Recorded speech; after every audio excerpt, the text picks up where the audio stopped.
Bismillahirrahmanirrahim. Assalamualaikum warahmatullahi wabarakatuh. Alhamdulillahilladzi anzala rasulahu bil huda wa dinil haq liyuzhirahu 'ala dini kullihi wa kafa billahi shahida. Allahumma shalli wa sallim ala nabiyyina Muhammad wa ala alihi wa sahbihi wa mawala. Amma ba'd. Rekan-rekan mahasiswa-mahasiswi yang dirahmati oleh Allah Subhanahu wa taala, pada kesempatan kali ini di mata kuliah hukum adat akan saya sampaikan pengantar hukum adat. Bagaimana hukum adat itu menjadi sumber hukum di Indonesia, bagaimana perjalanannya, bagaimana perkembangannya, akan kita bahas dan harap dipahami dan diperhatikan. Jika tidak paham atau tidak mengerti, silahkan ditanyakan, akan kita diskusikan. Nah, kita awali dari pengertian secara etimologi atau secara gramatikal atau secara bahasa. Jadi ada dua versi yang menyebutkan adat. Adat itu ada yang mengatakan dari bahasa Arab, ada yang mengatakan dari bahasa Sanskerta. Kalau dari versi bahasa Arab, karena benar adat itu al-adah yang berarti kebiasaan. Di secara etimologi adat dapat didefinisikan di dalam bahasa Arab sebagai perbuatan yang dilakukan berulang-ulang lalu menjadi kebiasaan yang tetap dan dihormati orang, maka kebiasaan itu menjadi adat al-adah. Nah, makanya dalam kaidah fikih al-qawaid al-fiqhiyah ada kaidah yang menyebutkan al-adatu muhakkamah. Suatu adat bisa menjadi hukum. Berarti dalam versi bahasa Arab, adat itu memang berasal dari bahasa Arab. Kemudian ada yang mengatakan dari bahasa Sanskerta. Nah, istilah ini telah digunakan oleh orang Minangkabau kurang lebih 2000 tahun yang lalu. Menurutnya adat berasal dari dua kata, a dan datua. A dan datua berarti tidak dan datu. A berarti tidak dan datu berarti sesuatu yang bersifat kebendaan. Ini secara bahasa. Yang lebih kuat memang berasal dari bahasa Arab. Beberapa referensi menyebutkan memang berasal dari bahasa Arab penggunaan adat.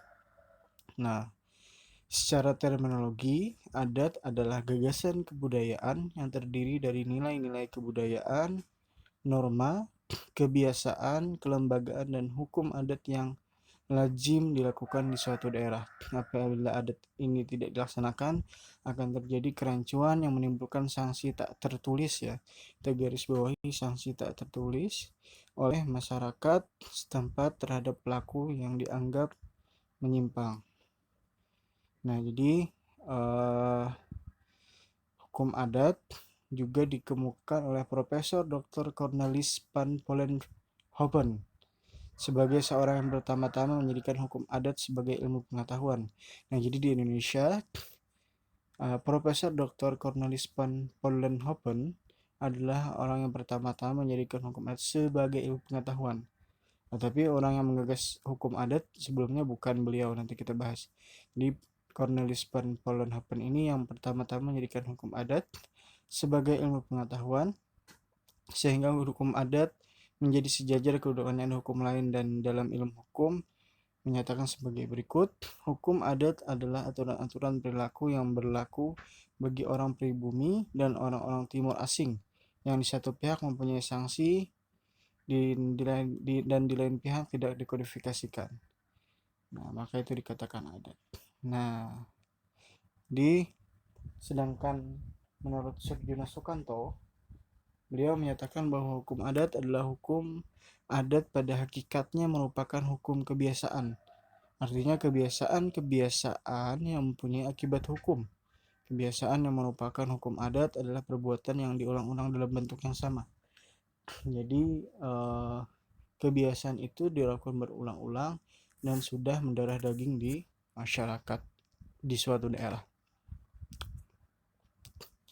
Nah, bagaimana sejarah hukum adat itu? Seperti di awal tadi, Profesor Vollenhoven tadi kan itu yang pertama-tama menjadikan hukum adat menjadi sebuah pengembangan ilmu pengetahuan. Sedangkan di Indonesia, hukum adat pertama kali diperkenalkan oleh Snok-Horgrond. Snok-Horgrond sudah memperkenalkan istilah hukum adat sebagai nama untuk menyatakan hukum rakyat Indonesia yang tidak dikodifikasi. Jadi menurut Snok-Horgrond ini, hukum adat merupakan suatu kebiasaan yang berlaku pada masyarakat yang terbentuk peraturan yang tidak tertulis. Istilah hukum adat dimukakan pertama kali oleh beliau, Christian Snok-Horgrond, yang bukunya berjudul di Aceh, orang-orang Aceh, yang kemudian diikuti oleh ini Cornelis van Hollenhoven tadi ya. Nah, jadi pada akhir tahun 1929, pemerintah kolonial Belanda menggunakan secara resmi dalam peraturan perundang-undangan Belanda dengan istilah adat reh. Adat reh itu hukum kalau bahasa Belanda. Adat reh, jadi hukum adat. Nah, jadi siapa Snok-Horgrond ini? Kalau kalian sudah pernah membaca beberapa referensi, Snok-Horgrond ini mempunyai, ada yang mengatakan ini pengkhianat, ada yang mengatakan ini mata-mata, karena dalam perjalanannya beliau sempat belajar di Mekah, bahkan dikatakan hafal Al-Quran, berbagai kitab-kitab fikih juga beliau kuasai, dengan tujuannya adalah, ini salah satu versi, menghancurkan, mengacaukan tatanan di Aceh. Hanya beliau nih nulis di Aceh, karena dari versi tersebut Snok-Horgrond ini mata-mata yang diutus di Aceh dan dikatakan menjadi mu'alaf, walaupun versinya menjadi pura-pura mu'alaf, bahkan punya nama Islam, kalau tidak salah Abdul Ra'uf, kalau tidak salah nama Islamnya, dan dia menguasai Al-Quran, bahkan kitab-kitab fikih, hadis, sehingga di kalangan bangsa di wilayah Aceh sempat dikatakan menjadi sebagai ulama besar. Jadi dia sejenis mata-mata yang tujuannya adalah menghancurkan Aceh, karena Aceh waktu itu ada syariat Islamnya kuat, dan pertama kali Samudra Pasai juga ada di Aceh. Nah, di situ Snok-Horgrond ini menggali sehingga menemukan sebuah istilah adat reh, yaitu hukum adat yang kemudian diterapkan oleh pemerintah kolonial Belanda. Ini menarik untuk diteliti, siapa tahu ingin mengangkat skripsi dengan pemikiran Snok-Horgrond atau pengaruhnya. Ini adalah salah satu orang pengaruh dalam perkembangan hukum, khususnya hukum perdata Islam. Salah satu ada pengaruhnya nih, Snok-Horgrond. Oke. Nah, terus sejarah perkembangan hukum adat. Nah, walaupun Christian Snok-Horgrond tadi telah mengemukakan hukum adat itu pada tahun 1893, tapi pada prinsipnya perjalanannya sebenarnya hukum adat itu berlaku sebelum-sebelumnya di masa kerajaan-kerajaan yang ada di Nusantara. Ada di masa Prahindu, ini kerajaan-kerajaan Majapahit pastinya ada menerapkan hukum adat. Kultur Hindu, kultur Islam, dan kultur Kristen ini punya masing-masing kultur yang diterapkan pada hukum adat. Misalkan kultur Islam identik misalkan di Padang atau di Aceh tadi, kultur Kristen di Minahasa, di Toraja ya, Hindu misalkan di Bali. Ini berkembang.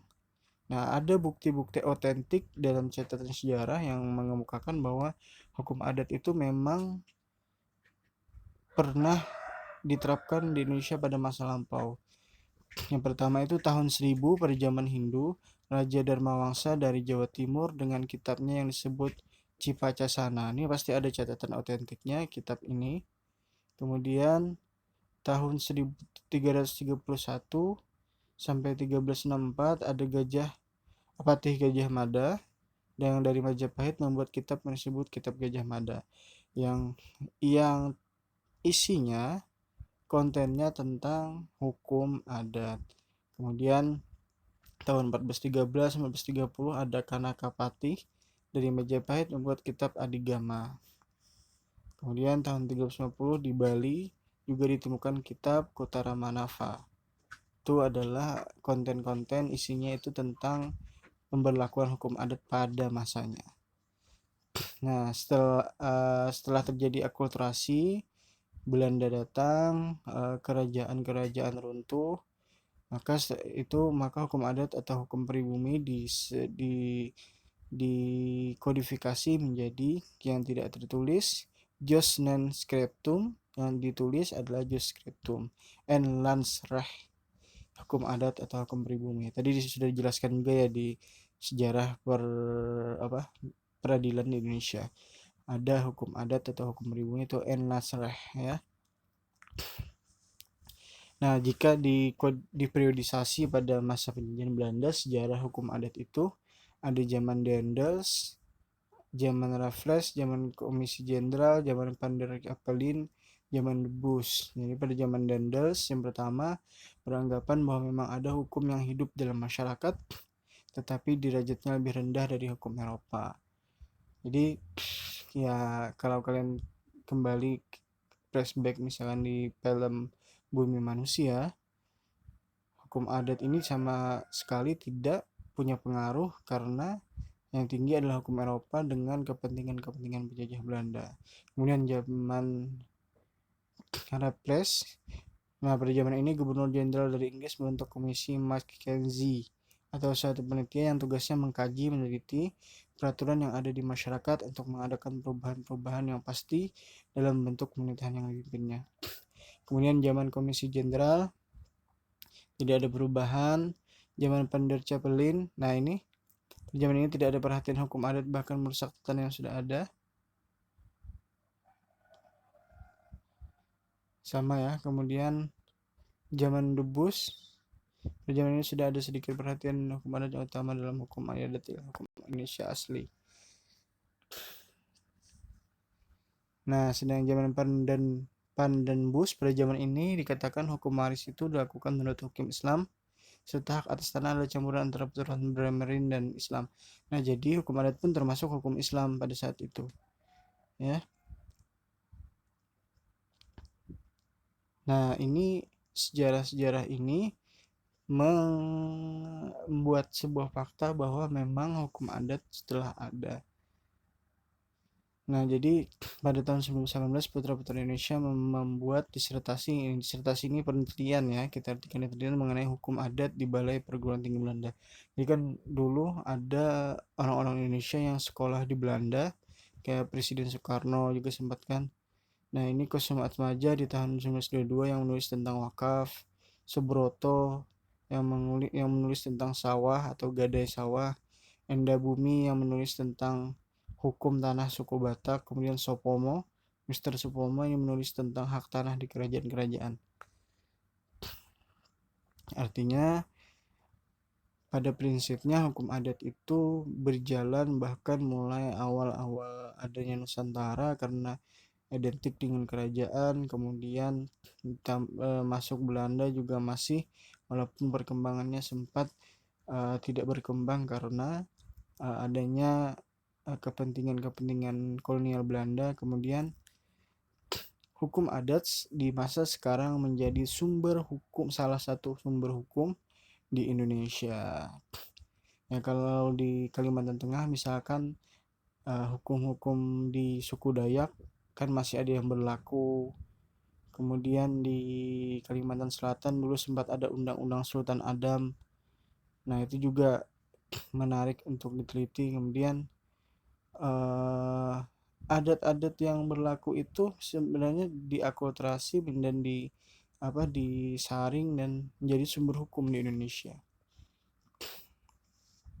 Termasuk Islam itu karena menjadi kebiasaan, termasuk dikategorikan salah satu adat yang pernah dijalankan oleh bangsa Indonesia. Dia ada kaidah, ada game hukum, obi societas ibi ius, di mana ada masyarakat, di situ ada hukum. Hukum yang berlaku dalam suatu masyarakat mencerminkan corak dan sifat masyarakat yang bersangkutan. Ini ada game hukum ya, di mana ada masyarakat, di situ ada hukum.